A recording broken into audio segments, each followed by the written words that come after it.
Hey, everybody. Hi, guys. Well, from, is it winter? Salt Lake City, Utah. It's Thank God I'm Atheist. The podcast. I'm Frank Feldman. And I'm Dan Beecher. And coming up on the show today, Dan, we're going to be talking about something that only happens once. Once in a very special while, Dan. The emergence of a new general handbook of the Church of Jesus Christ of Latter-day Saints. Did you guys know that the Mormons have a handbook?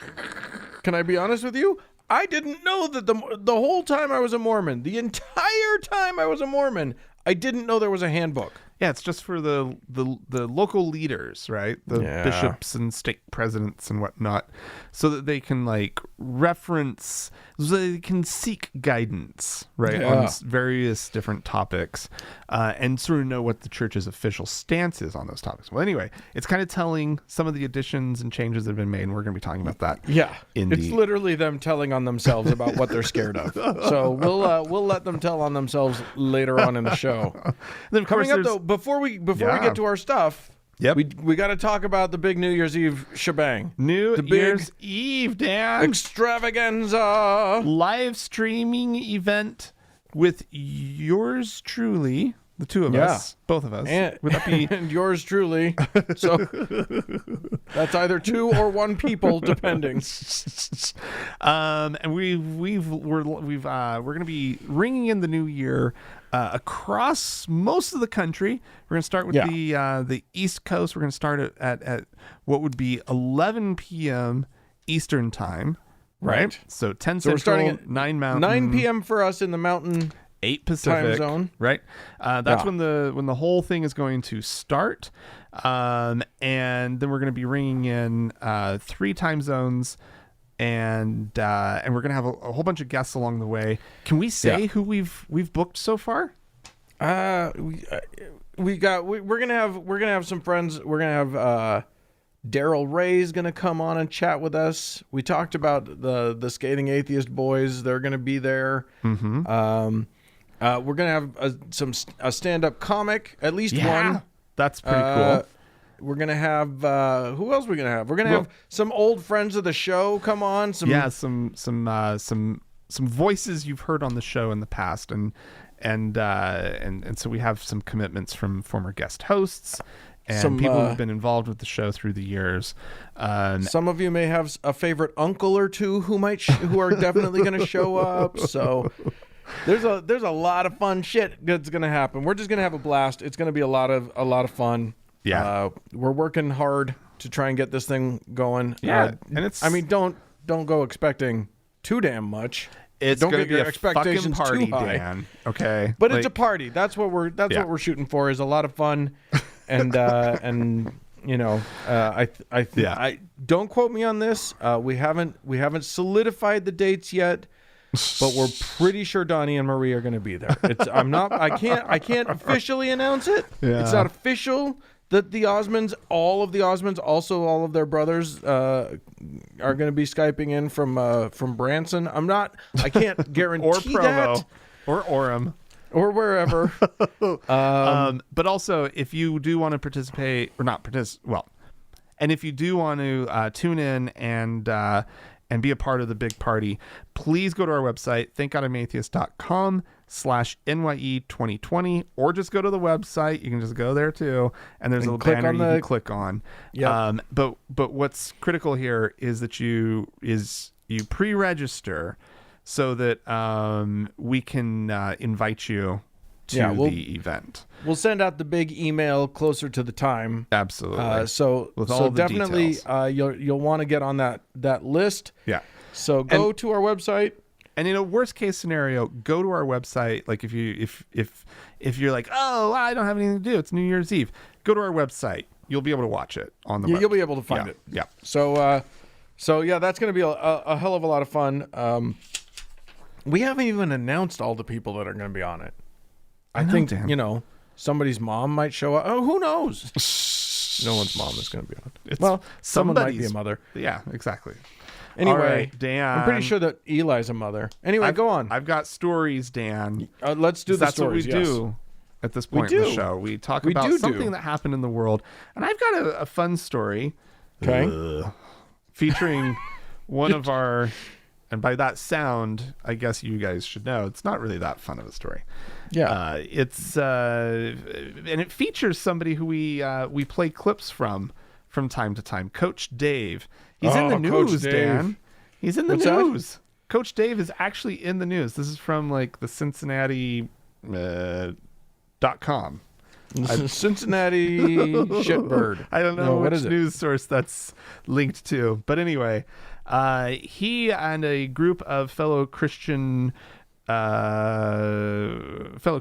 went to pray at the Great Serpent Mound, which is located in southern Ohio. It's a Native American site. Are you familiar with the mounds, Dan, that are common throughout the Midwest? Sure, I've heard of the mounds. Yeah, the various your various sacred mounds. Yeah, they're often burial places, I believe, but they're sacred places to the Native Americans, and clearly not very sacred to people like Dave Dobenmeyer. Oh my God! Because they felt the need to go there and to rid it of its dark energy.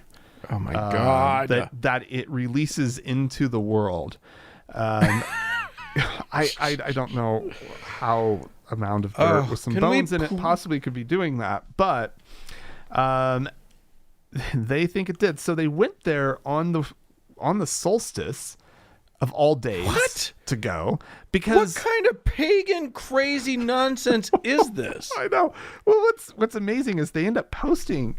It's funny you use the word pagan, Dan, because they put on their posted video on YouTube of their whole event, and what ends up going down is the title of it is "Pagans Try to Prevent Prayer," because and I don't know who he thinks is a pagan here, but I think that it's the Native Americans who caught wind that he was going there. Of course, and showed up to sort of counter protest, to just say, please don't do this. Get off this land, right? Oh my God. This is sacred to us. And it's kind of horrifying. Let me get into the story a little bit more. In the video, oh God, I watched the video. I watched the one that Dave Dobenmeyer posted as well, because I was like, I might as well watch and see what they think was so great that they did, right? Right. So they're very proud, whatever it is. It starts off with a little circle of middle-aged white men and like two women, and they're doing their little prayer. And then after a period of time, one of the Native American fellows that was there, he starts coming in from behind and saying, you need to leave. You have no right and no business doing this on this sacred site where our ancestors are buried. And he says, you're not going any further, because they were kind of out in the parking lot. They weren't actually at the mound yet. Sure. And so one of the Christians approaches the main guy who organized the Native American response. His name is Philip Yenyo, and he's actually the executive director of the American Indian Movement of Ohio. And so, like, this guy's involved in his community, and he felt the need to show up. But anyway, this white guy goes up and starts approaching him, and it was really gross. He did that thing where like Yenyo was kind of like this guy was kind of getting up into his space, and so Yenyo puts his arm up to kind of just like protect himself, and so the guy kept lurching into his arm, yelling, get out of no, he said, don't touch me.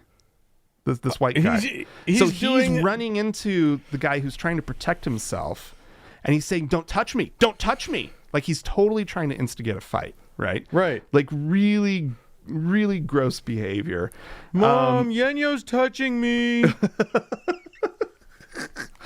Anyway, so Yenyo says, don't tell me to get out of the way on my own land. It's our birthright. It's our sacred site. And so this asshole goes, your land, show me your deed. Show me your deed. It's not your land. It's not your land. Right. Right. And so another person from the prayer group is like, it's public land.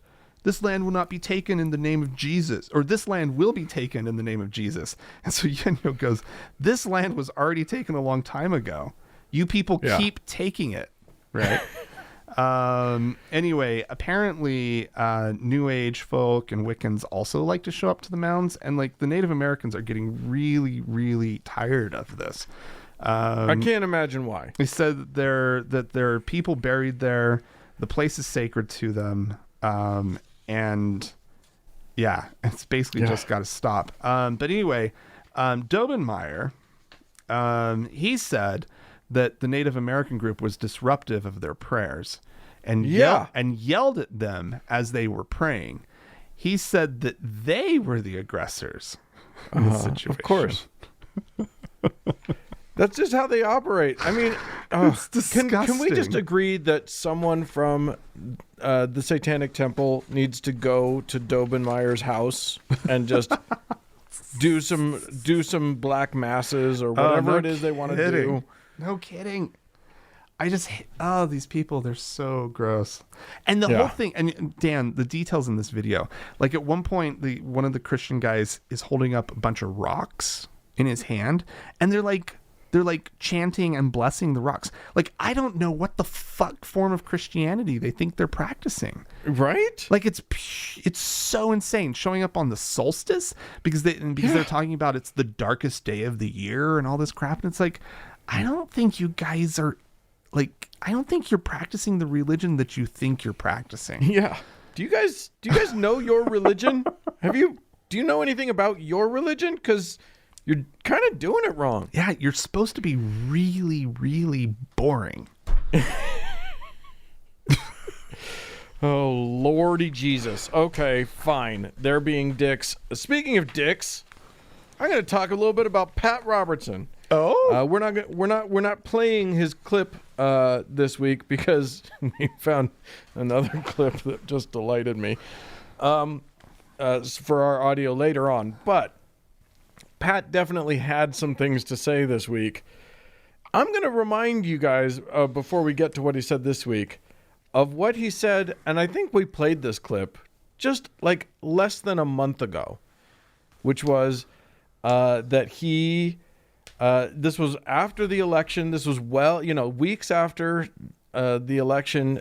It was clear that Biden had won the presidential election here in these United States, and many on the right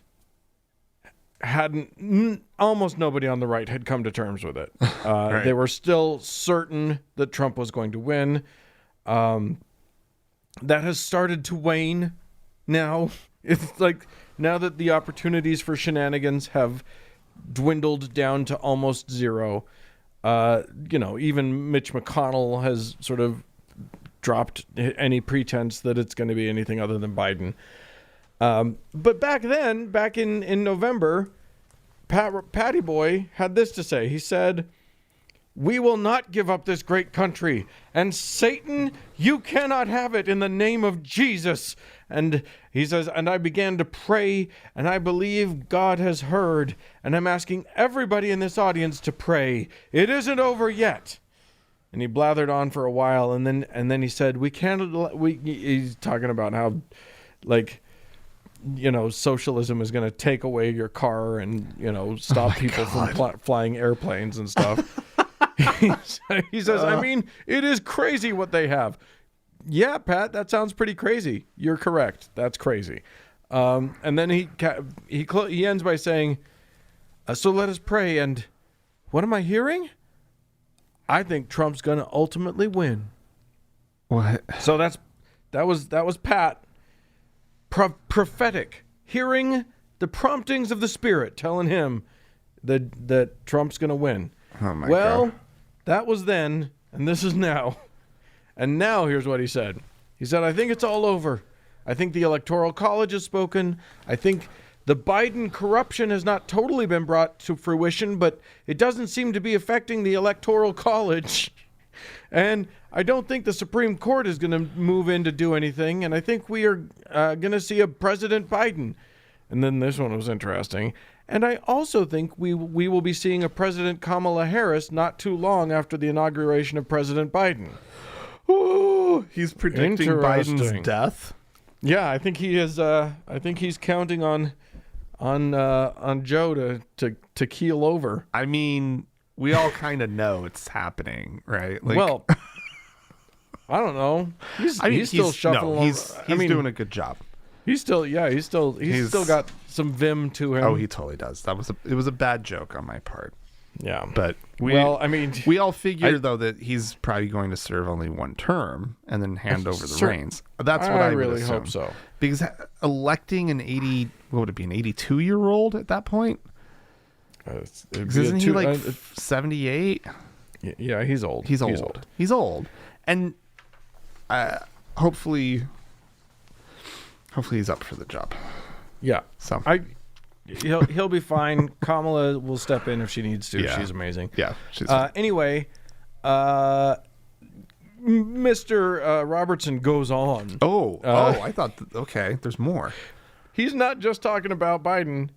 He says this is his quasi defense of Donald Trump. He says the president still lives in an alternate reality. He really does.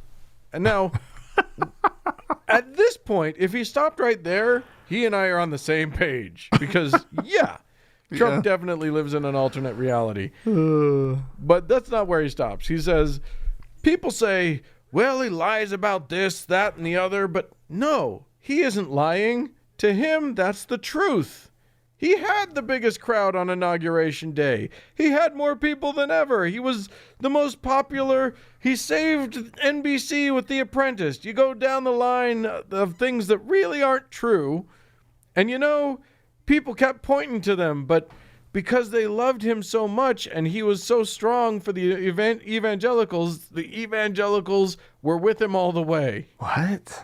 What are you trying to say, Pat? He goes on, but there was something about him that was good, that God placed him in that office. No, there wasn't. He's done a marvelous job for the economy. Oh, God. I love that thing. By the way, the stock market is not the economy. Right. Everybody. Yep. If you think that the Dow Jones Industrial Average equals the economy, you need to take some serious classes on economics. But anyway. Okay. But Pat goes on, but at the same time, he's very erratic, and he's fired people, and he's fought people, and he's insulted people, and keeps going down the line. So it's a mixed bag. And I think it would be well to say, you've had your day, and it's time to move on. Oh. Okay. He doesn't even want him to run in 4 years.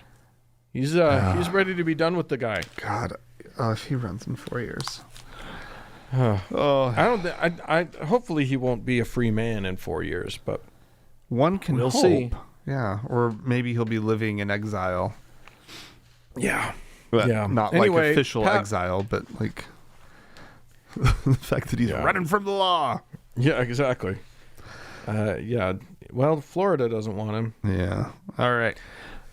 Well, Dan. Yeah.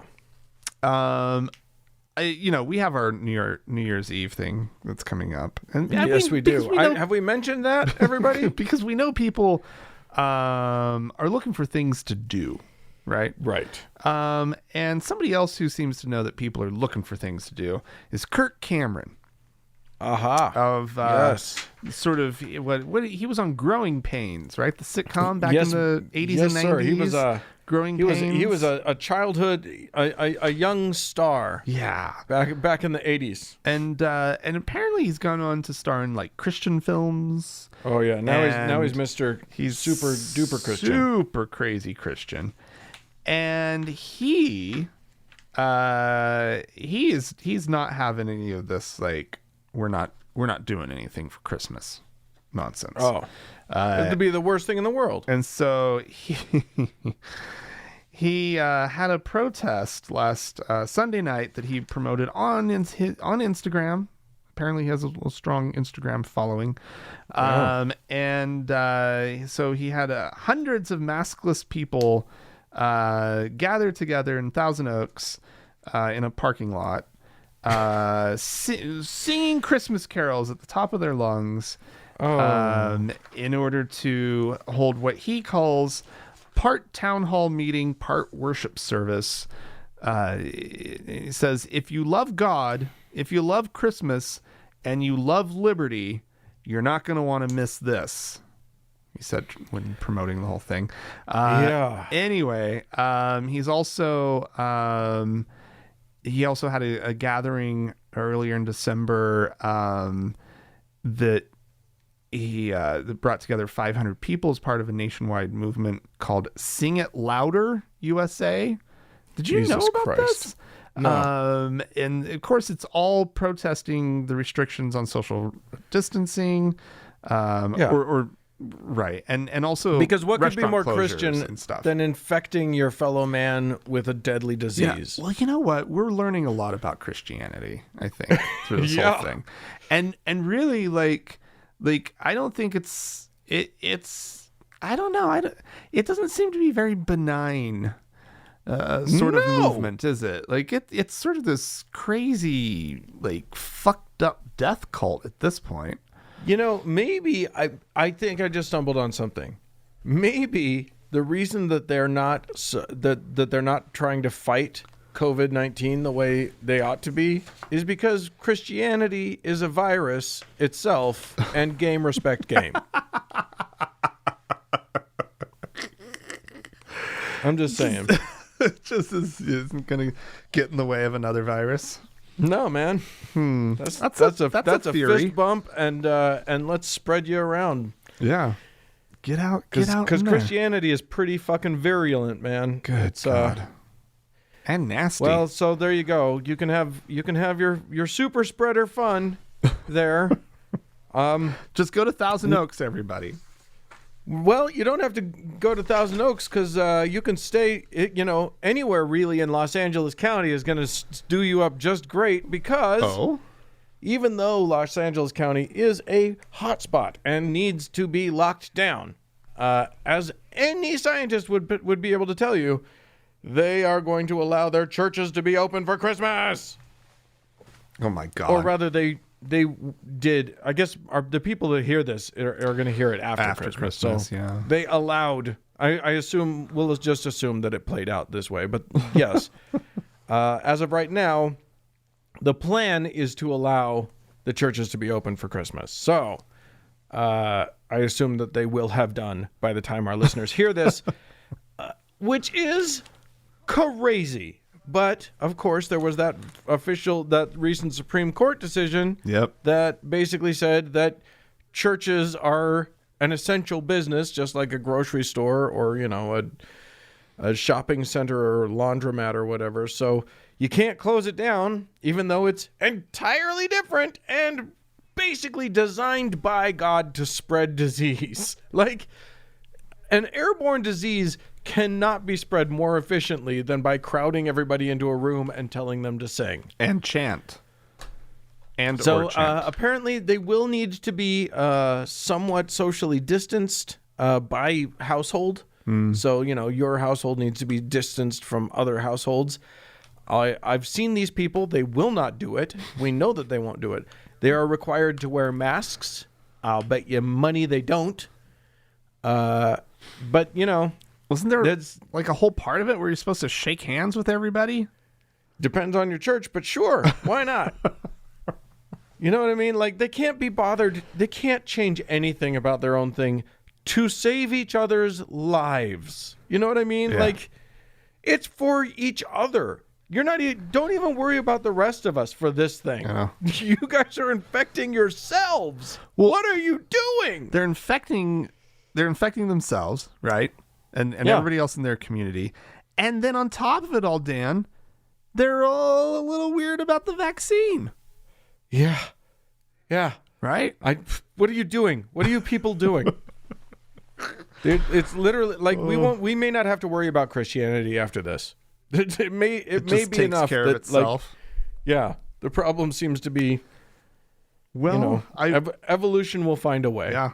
I actually brought up vaccines and sort of religious folks' weirdness about the vaccines because I've got a couple stories. I have actually two different stories I want to talk about regarding the COVID-19 vaccines that are out there in the world. The first story has to do with Muslims and concern over the fact that the vaccines may contain pork gelatin. You can't. Muslims can't eat pork. Oh my God. So you're telling me that the vaccine is haram? So let's get into that. It's possible that in some interpretations that they would consider it to be haram. And that has to do with the fact, so here's the deal. Nobody's 100% as far as these articles are concerned, nobody knows exactly if this is a concern with one or both or all three or four or whatever the vaccines that are out there. Because let's see, there's the two main Western ones. There's the Chinese one. And isn't there like another one that's about to hit? There's a Russian one. There's a Russian one, right? And so there's this concern, depending on where you live in the world and which vaccine is going to be coming your direction, right? About, which one doesn't contain pork? Because a lot of vaccines do, apparently. That's interesting. They use it as the pork gelatin as a stabilizer, apparently. Sure. But anyway. What's more stable than a pig? They're stout little fellows, right? It's low center of gravity. Have you ever tried to knock over a pig? You can't do it. You can't tip a pig. Don't even try it. You can tip a cow, but you can't tip a pig. Can't tip a pig. Anyway, so in response to these concerns, at least one group is coming out. The United Arab Emirates highest Islamic authority, the UAE Fatwa Council, has said that it is permissible for Muslims to take a vaccine that contains pork gelatin. Those liberals over in the United Arab Emirates, come on. I'm supposed to believe that? So, and here's where it gets interesting. It is medicine and not food. Right. And because that's true, they don't eat it. You don't eat it. It's injected into you, right? Huh. So that's where they're kind of like making it work for them. But even if it was considered eating pork, right? Consuming pork. Right. They really, there's just this argument that's like, it's for the greater good, right? Like this is, like this would be permissible because of the high risk that COVID-19 poses to society, and that you were doing a good thing by being vaccinated against it. And so therefore, Allah, he's kind of a dick about things, but we think he's going to look the other way on this one. We think he'll give you a little wink and a nod. Yeah, he's not going to hold it too much against you. And then over at the Vatican, the Vatican has determined that it is morally acceptable to receive a vaccine for COVID-19, even if the vaccine's research or production involved using cell lines derived from aborted fetuses. Oh, amazing. Great. Isn't this is where like religion is so fucking stupid, because like the fact that you have to parse out these tiny little, like, okay, look, you can have any objection. Like, I can see vegans having an objection to the pork thing, but in the end, shut up.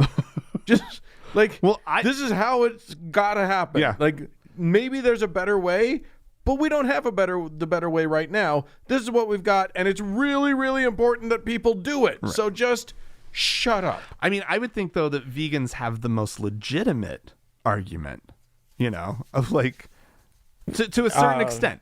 To a certain extent. Yeah, right? I mean, like I agree, just suck it up and get the goddamn thing, right? Right. But they're against, animal products of any kind, Right. and blah, blah, blah, blah, blah. So, like, at least theirs, like, sort of makes sense, rather than carving out something like, well, we're okay with aborted, fetus tissues being used over here because of the grave danger, quote unquote, of the pandemic and the need to, like, get a vaccine out and blah, blah, blah, blah, blah, blah, blah. Well, okay, Right. so you're fine with abortion when it's saving a bunch of old men, right? But when that abortion is actually, I don't know, maybe being sought by a poor teenage girl, right? Right. Different story. Let's be clear. Different story. Let's be clear that actually cell lines from that are used in this kind of research are probably not from an abortion. Actually, there's just that one cell line, right? I'm not sure But, how it all works, but I think it might be like from in vitro fertilization or something like that, and you just take an embryo. right. But they that are was- specifically using the language. The Vatican is. Yeah. And this is important because this is their understanding of it. This is what Right. they're grappling with. Right? It doesn't matter what the reality is. Right. Right. It's the fact that they're sitting here feeling the need to be like, well, okay, but Well, because they see in vitro as problematic. They see if you create Oh, sure. a fetus, Right. if you create an embryo, that's a human, and then if that embryo never is allowed to become a human, then oh shit, it must be an abortion. Right, which is stupid. But all right, Idiots. So I do want to read this part of the statement just because it really shows off the mental gymnastics that were required for them. It says all vaccinations recognized as clinically safe and effective can be used in good conscience with the certain knowledge that the use of such vaccines does not constitute formal cooperation with the abortion from which the cells used in production of the vaccines derive. It should be emphasized, however, that the morally licit use of these types of vaccines, in particular conditions that make it so, does not in itself constitute a legitimation, even indirect, of the practice of abortion, and necessarily assumes the opposition to this practice by those who make use of these vaccines. Oh, shut up! Can you fucking... All of you have to shut up now. Just shut up and take your medicine. Jesus Christ! Oh, I fucking love it. Oh, Could anything be more annoying than religious people trying to square their Stone Age beliefs with like scientific reality? I know. Amazing. All right. Well, speaking of Stone Age, there's trouble at Dick Clark's New Year's Rockin' Eve, No. and the trouble is not to do with the fact that Dick Clark is now dead. But it's still branded? trouble- Is that still the name of it? Yeah. No. Yeah. I don't know why. I mean, look, if it's not Dick Clark's, then who's rocking the Eve, really? Anyway, they were gonna do it this year, I guess. I don't know what they're gonna do? Well, everybody, all the stars Skyping in from their various apartments or something, but they're planning on doing it. But they're going to do it without Christian pop star Lauren Daigle. Oh, no. Why? I don't know if you know Lauren Daigle. Oh, This is top of my rotation, Dan. yeah. This This great. is Dove Award winning Lauren Daigle. She does have some like one hit song. I don't remember what it is. You and I are probably not the best people to be talking about pop music. I'm not up on How the dare pop you? music. Maybe you are. Maybe you were. Maybe you're like you screamed with giddiness when the new Taylor Swift album came out. But You know me very well, Dan. indeed. Anyway, Ms. Daigle will not be joining the Rockin' Eve. Neither she nor Dick Clark now. That's two that they're out. She was dropped, or rather she claims that there was never an agreement, but she was dropped from the broadcast after she got in some hot water recently in New Orleans, which is her hometown. Okay. When she participated in in a rally called Let Us Worship by a guy named Sean, and I know the German pronunciation of his last name, but I'm just going to say fucked. Because he is pretty fucked about the whole thing. Anyway, this guy, I've really tried to avoid talking about him and giving him airtime, but he has been going around the country holding giant maskless rallies to protest all of this government overreach and all of this oppression of Christianity that's been happening. And so like literally he went to DC and he did this thing in New Orleans. Ms. Daigle participated, sang for them, at which point the mayor of New Orleans, LaTanya Cantrell, was like, you know what? Fuck that shit. This is nonsense. I mean, she didn't say it quite that way, but she was pretty upset about the whole thing, right. Which I think she should have been. So yeah, there was enough outcry about this that apparently now there are consequences for this young starlet, Miss Daigle, as there should be, and she will not be able to perform. Meanwhile, I'm very upset though. Sean Fucked is taking his show to Los Angeles and doing a whole thing that he's trying to do for like a concert for the homeless. And homeless advocates are jumping in and saying, please don't do a super spreader event for the homeless. Yeah, that's really because that's the opposite of what's good. Yeah. That's terrible. Oh, man. I just can't imagine how, I guess, when you've joined the cult of Trump and then Trump gives you all, every kind of mixed message about whether the disease is real and whether masks help and blah, blah, blah. And just all Trump wants to do is fan flames. All Trump wants to do is sow chaos. And then all these ding-dongs just jump right in. And just end up, killing a bunch of folks. So there you go.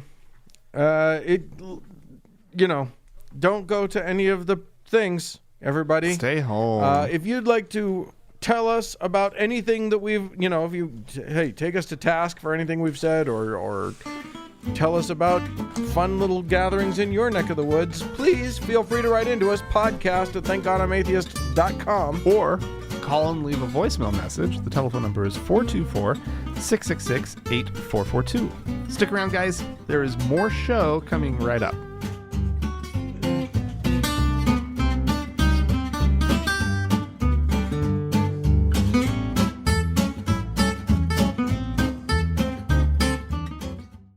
Hey, Dan. Hello. So this next fellow we're going to be listening to, we had a little discussion earlier about the color of his, the tint of his skin. The hue, think is probably the if you hue. will.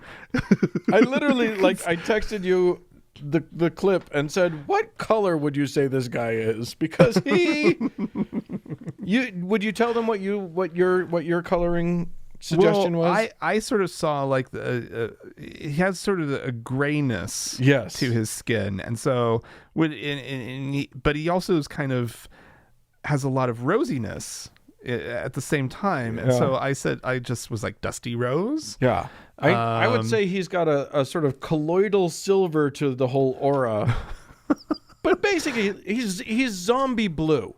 I think is the correct color. Could just be colloidal blue.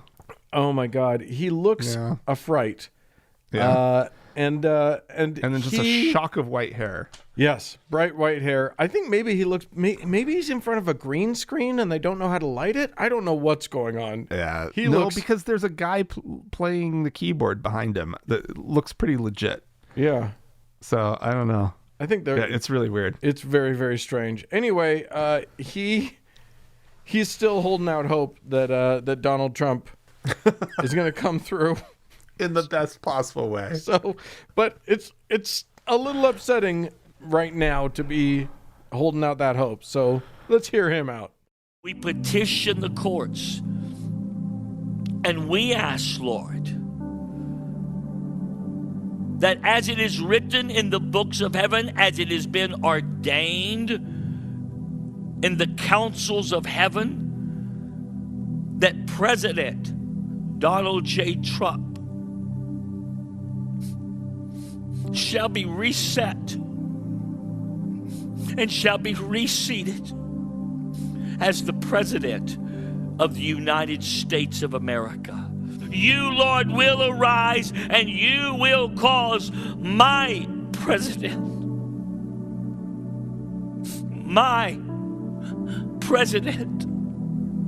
Donald J. Trump,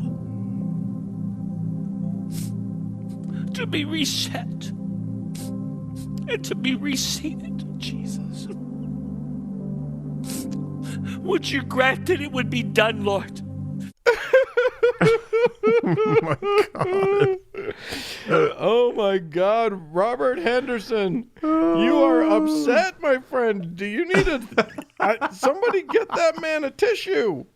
Oh, the poor guy. Oh, he is. You know, they had everything they wanted, didn't they? They're running, and the thing is that really did. They had a full head of steam about him.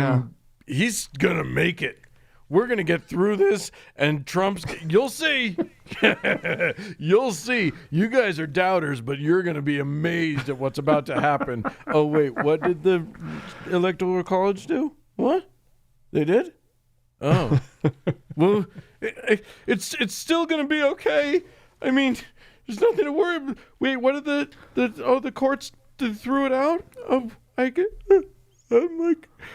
Well, it's still going to happen, and Jesus is going to come, and he's going to make it all better for everybody. This is my president. Mine. All right. I don't care about you. It is a little delightful to watch, though. Yeah. Their pain gives me life. Why? Oh, well, we had some folks communicate with us. This is from Claire, who says, "Hi, Frank and Dan. I've been listening to you for a long while now, and I always enjoy your podcast. Thank you. I've never been one to write into my podcasts. I'm shy like that, but I wanted to give you my perspective on the Viking religion you've mentioned in the podcast." Frank, you remember this? You talked about a Viking religion called, what was it called? It was called Asatru. Yes. Anyway, Claire goes on, "I find it so disappointing that white nationalists / racists have grabbed onto the Vikings to support their agenda. I'm an American, ex-Mormon, currently living in Scotland, having grown up in several states, Belgium, and in my most formative years, Denmark. I'm a Viking reenactor. And we focus on public education as well as a bit of entertainment because everybody loves seeing a sword fight with real swords. A lot of what we do, however, is called living history, where we talk about how they may have lived based on archaeological evidence, what foods would have been eaten, demonstrating craft skills and foraging, and talking about trade routes. I got into silversmithing because of the Viking reenactment, and I often use runes to write on jewelry. Anyway, everyone I know here interested in the Vikings are interested in the history and the crafts.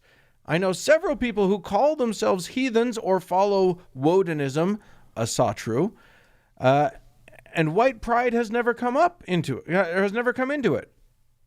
I might be naive, but a religion established around a Germanic tribe's gods isn't inherently racist. It makes me really sad that Vikings are associated with racists. I've even put a disclaimer on my Etsy shop that says I do not approve of the use of Viking symbols for racists or white nationalist agendas. And if you disagree, please do not purchase from me. Oh, Claire. Nice. Yeah. You might be fighting an uphill battle on that one. Oh. I don't know. But yes, you're right. I mean, yeah, it's a shame that they would have to associate something unrelated with their racism and their white nationalism. Like, yeah, the belief in Odin and Thor has literally nothing to do with race. Right. Inherently, I suppose. Right. I don't know. Maybe it does. I don't know enough about Vikings to know how racist they were. I assume they were probably racist. Everybody was. Anyway, it's just good as who know. I don't know. I can't weigh in on it. It's impossible to know. It's impossible to know. But they had good crafts. Literally no way of. They had good crafts, and that's what's important. We had somebody call into us as well, didn't we? We did. This listener called in to talk about the MLM topic that we brought up. The multi-level marketing. And sort of the way it was in response. We talked about it in response to an email, right? Right. Somebody had written in asking, why is there this like affinity between MLMs and Mormons, and why are so many based in Utah and so forth? And we gave our opinion as to why that would be. Lauren has paid really close attention to the topic, and this is what she has to say about it. This is Lauren, one of your longtime listeners out of DC, but I'm from Utah originally, so I definitely understand when you're reporting on Utah. I wanted to weigh in on the conversation that you were having this week regarding MLMs, because while I agree that there is a significant client base and community, as well as some transferable skills when it comes to marketing and sales in general, I think that one of the most devastating and sinister aspects of MLMs really plays out within the moms of Utah, because so frequently, regardless of the educational attainment that women in Utah have, they're primarily responsible for the child care. So whether you're talking about a woman who works part-time or full-time outside of the home, or a woman who is a full-time mom, doesn't have any other source of income, the idea that you can have your own business, quote unquote, right, and set your own schedule, make extra money on the side, and really only just have to sell to your friends is something that's very attractive. And so I've actually seen this happen to so many women in Utah, regardless of whether they never finished high school or they're a PhD candidate. And the financial consequences are truly devastating. And so when we talk about MLMs, I don't think that we're going to see any progress in addressing them until we address how gendered they are frequently. Anyway, I probably rambled a bit more, but always happy to talk MLMs, and I appreciate you having that conversation on the show. Thanks so much. Bye. Well, thank you, Lauren. Thanks, Lauren. She brings up something that we didn't touch upon at all, which is also the financial consequences of getting involved in an MLM. Oh yeah, I didn't even think about that. That they in order to sort of be a full participant, right? They set you up on like an auto ship or something like that costs you, hundreds of dollars every month, let's say, right? In product that you have to get. Right, from the company in order to make money off of your downline. Right, and then you're supposed to sell it, but your business, your real business, is not selling the product. No. It's getting other people to sell the product below you, and their real business is getting other people to sell the product below them. And it's an unsustainable and actually impossible marketing strategy for the people that are supposed to be starting their own quote unquote business, and almost nobody makes real money doing it, except for the people at the top who make a fortune. Right, but most people, and this is our warning to you. This is the TGIA official don't do this. Literally, don't do Yeah. multi-level marketing. Don't sign up. Don't give it a try. Yep. A few people make some money off of it. If you happen to be lucky enough to have like real go-getters in your downline, then you can make some money. But for the most part, people get deeply, deeply hurt. And even if you're making money, you're signing up people who will get hurt by this thing. Yep. Exactly. It's kind of gross. So Yeah. so definitely don't do it.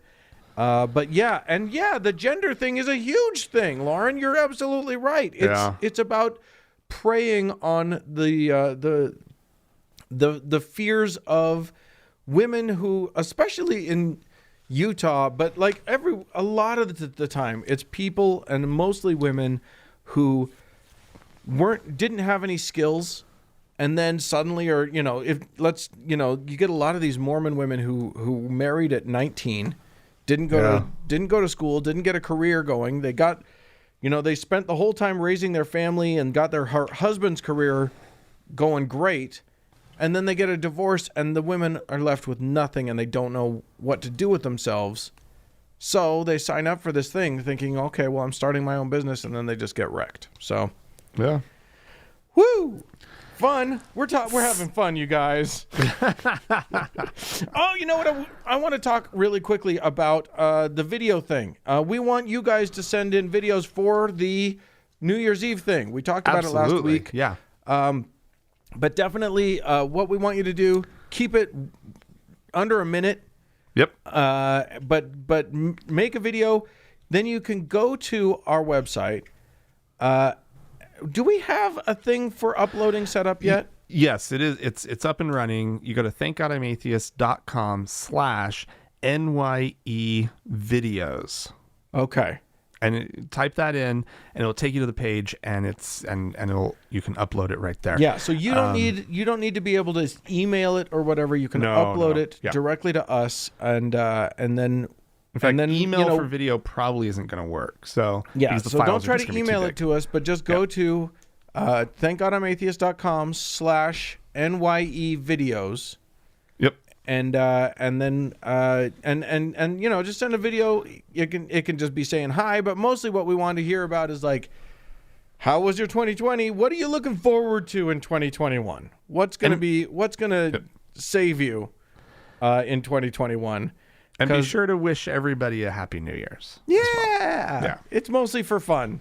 Probably don't bring everybody down too hard, but we do want to hear how you're doing. So let us know. Send us a 1-minute video or less. 20 seconds is fine.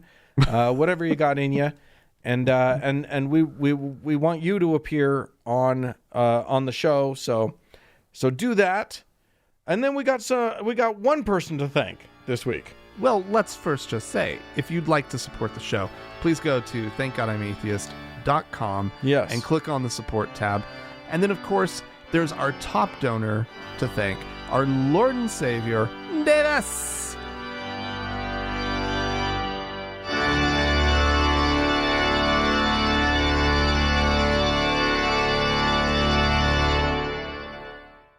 Hey, Dan. Uh-huh.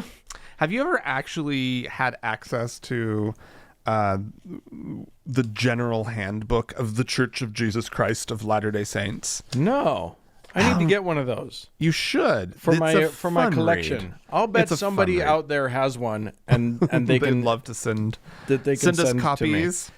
I want one. Email us and send us and we'll give you an email an address to send the official handbook to.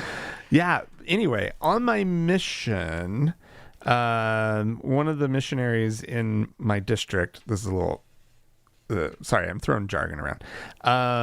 It's okay. In the district, he was actually the branch president for our local branch because the branch didn't have anybody to lead it, right? So there was always one of the missionaries, one of these 20-year-olds who was the branch president, the de facto pastor over this pastor of the congregation, right. And so he had one of them, and that's the first time I ever really thumbed through it. Was it in English or Italian? It was in English. Okay. And it was, I mean, I'm sure that they existed in Italian, but like this one was in English, and it was wild. Like every single topic that you could come up with, and was sort of addressed. It's a very thick little book. If I remember right, it also had like telephone numbers for like higher ups in the church as well at the back of it. I don't know if they still do that, but you could like look up numbers of like general authorities and everything. Oh, great. And give them a call, you know? Yeah, sure. Just reach out and have a little chat. Sometimes you need to have a chat.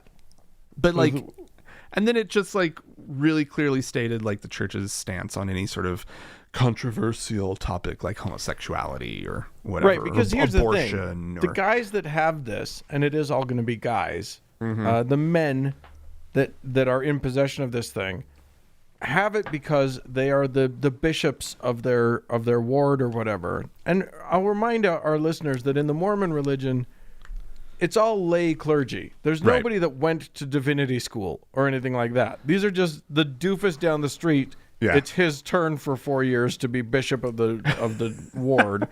Doesn't work exactly like that, but yeah. It's basically that. And that's basically it. Well, sorry, Jesus has said it's time for him to do it. Anyway, then everyone in the neighborhood, the whole congregation, has to come to him and like tell him all of their dirty fucking secrets, and then he's got to figure out what to do about it. So it covers a lot of things. So they're how to bishop. Yeah, exactly. And so, there you go.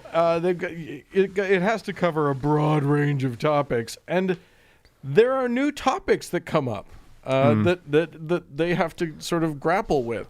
So, for instance, they're making some new changes to the handbook, some of which include things like medical marijuana, which now it says that. And the best part is that they're clearly trying to get the lingo down, right? Because the quote is this.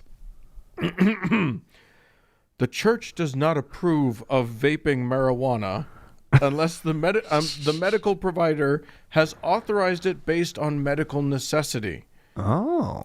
Vaping, yeah. So apparently smoking an edible would be more likely. Oh, yeah, an edible's fine. Totally good. But not vaping. Don't vape it. Dosage and mode of administration from the physician or other authorized medical provider is what's required. So they're down with the weed, apparently, as long as it's medicinal, man. So that's good. They basically, they talk about a bunch of stuff. They talk about cremation, which is interesting because there's always been sort of rumors that you're not supposed to cremate, but like it's problematic because a lot of places like you're required to cremate the remains of a loved one. Right. And also like, some people die in fires. You know what I mean? Like some people get cremated. So, I mean, well, the idea was somewhat that like your body is supposed to rise up after the resurrection, and what if it's cremated? Can that body rise up as if they aren't like decomposed completely by the... Yeah, but that's why it needs to be in a coffin, in like some concrete box. Right. Yeah, exactly. So that your remains are just right there. No, that's insanity. You dipshits. The whole thing is insanity. But that's just like if let's just assume that some god can just be like, oh, hey, dead, rotted corpse, be alive, right? And can't like, find your finger halfway across the planet, put things back together or whatever. Come on, stupid. No, this whole cremation thing's really funny because like I know that like the church has had a stance against cremation where it's like they strongly advise against, right? In the past, but my parents, they are all set up to be cremated. Right. That's cool. And my dad was a bishop. Like he knows this stuff. Right. He knows that the church has this stance.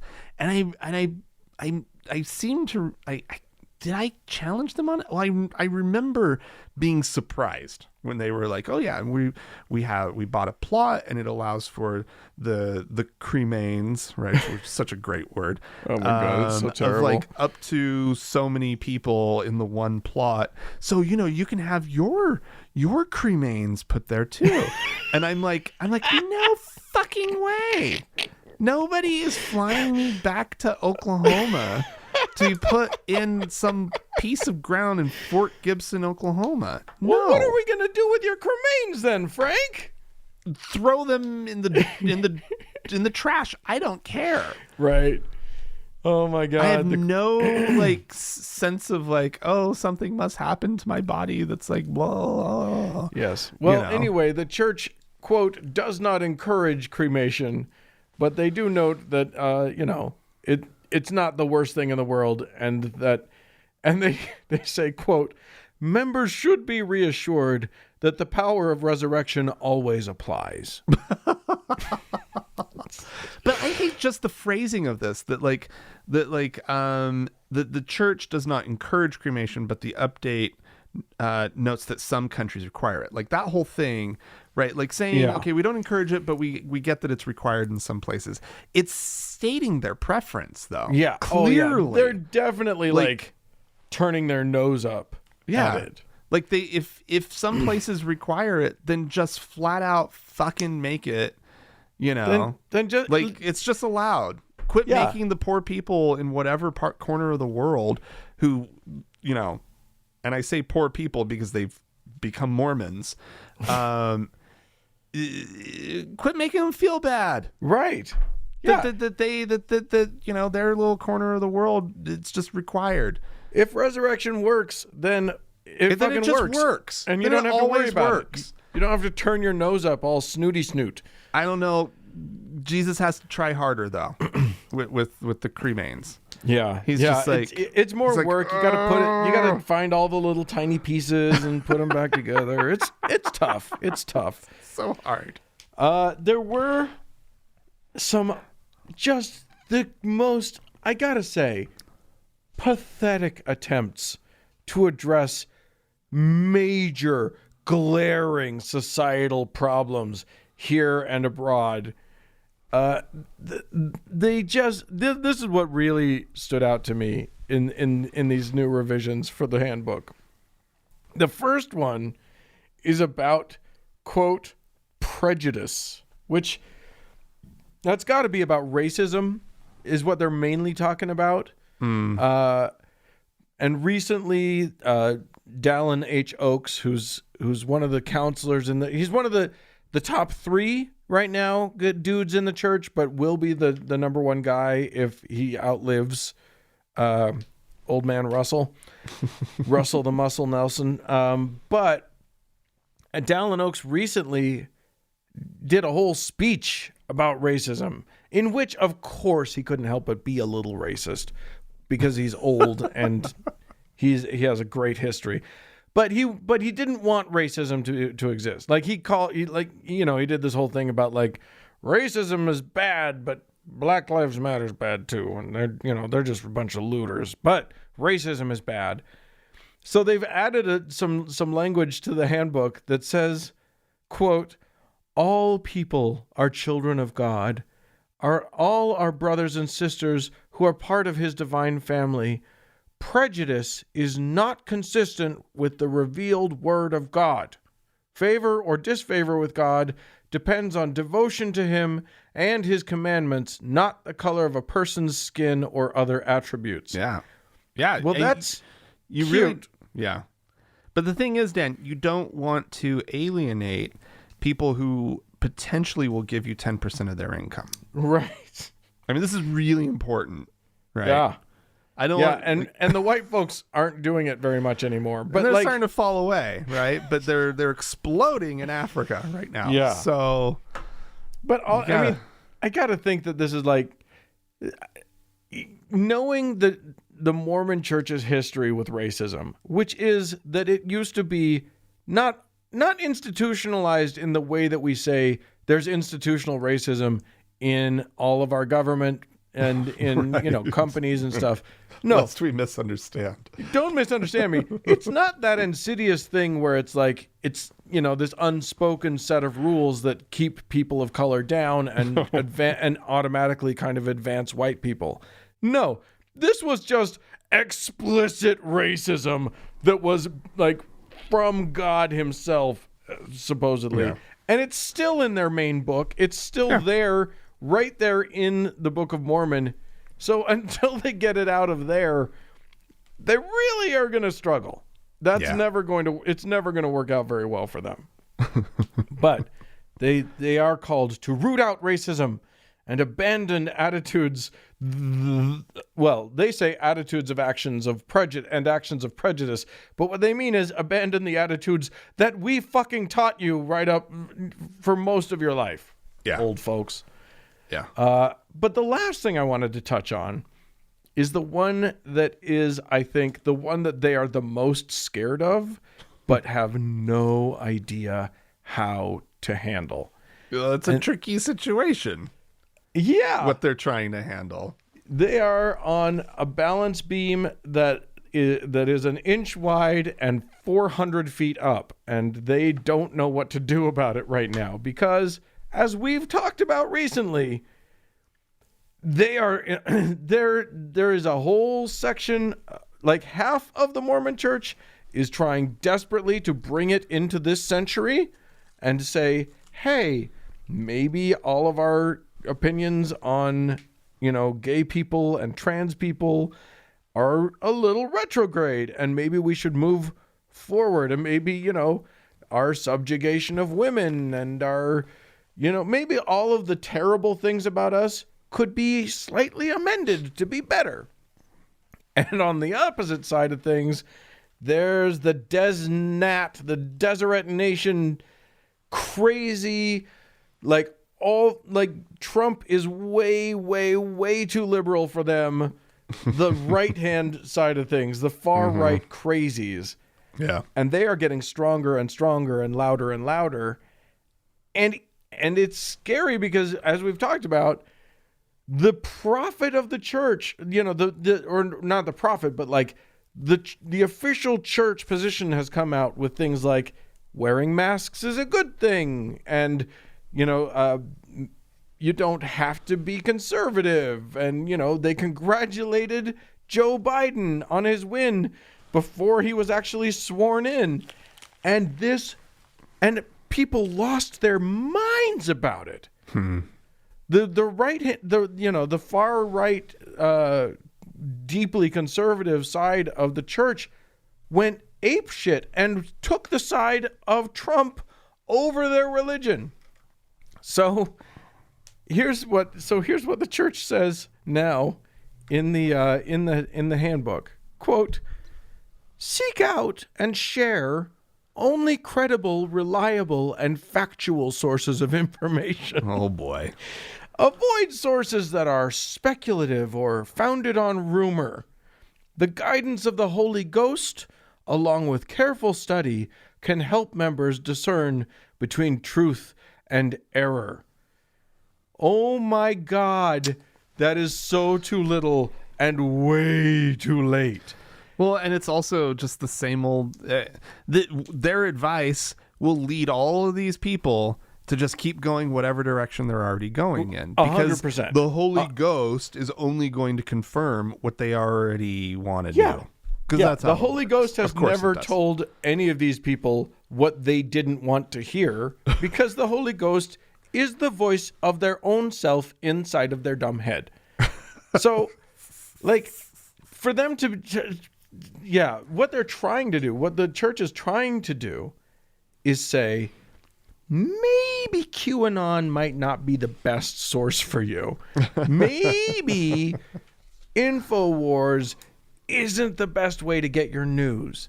But what the people who are listening to QAnon and InfoWars are hearing when they hear that statement is, definitely stay on the path you're on, because the sources that are speculative or founded in rumor are obviously CNN and MSNBC and now Fox and now blah, blah, blah, blah, blah. Like literally everybody's just going to, like, confirmation bias kicks in on this one immediately, and it becomes meaningless. So we predict schism. Skiz. It's gonna skiz, baby. Skiz in the 20s. It's happening. What do you want to put? How many years before you? There should be an office. This is the office pool on how long it takes for how long? Schism. Years, months. I think it's starting to happen. The question is, what leader of the Des Nat army rises up and says, "I'm the real church now. I'm the captain now." Yeah. Once we see that leader, yeah. I mean, some leaders have tried to rise up recently. Yeah. You were talking about Denver. There's a guy named Denver Snuffer. His last name is Snuffer. Come on, man. Well, they're now going to be Snufferites. Snuffarians. No, this guy, he's been preaching his own Mormon gospel for 10 plus years. Yeah. Maybe more. He's been excommunicated. He wrote some little pamphlets or whatnot, some little books that he was spreading around that the church does not like at all. Right. And he's getting followers. Like people are, I'm sort of somewhat aware of, some people who left the Mormon church to go follow this guy. Like, it's happening. I think I've been in a room with him. I wasn't aware of who he was at the time, but I actually went and heard a crazy, like, fringe Mormon dude speak, and I think it was him. Oh, really? Yeah. But anyway, he's out there. There's others. I don't know if, like, Des Nat is going to surround them. I don't themselves around him or what, but, like, you're right that it's Des Nat that's going to be one of the big skizzes. So we'll see. I mean, it would be great to see because largely the Utah Mormon church, except for like the what happened at the end of polygamy, right? The breaking off that happened then with the FLDS, right? Like they've been pretty skiz free for quite a while. I mean, a lot of the other branches have all like had multiple skizzes happen. So yeah, I think there may have been a minor schism when the church actually did allow black people to get the priesthood, sort of fully enfranchised black folks back in the late 1970s. Yeah, which was a little late in the game. Anyway, Skiz Watch, we're on it. We will keep you up to date as the events unfold. I love that we've just made up our own word. I mean, schism is the word, right? Yeah, but to skiz. Skiz is so better.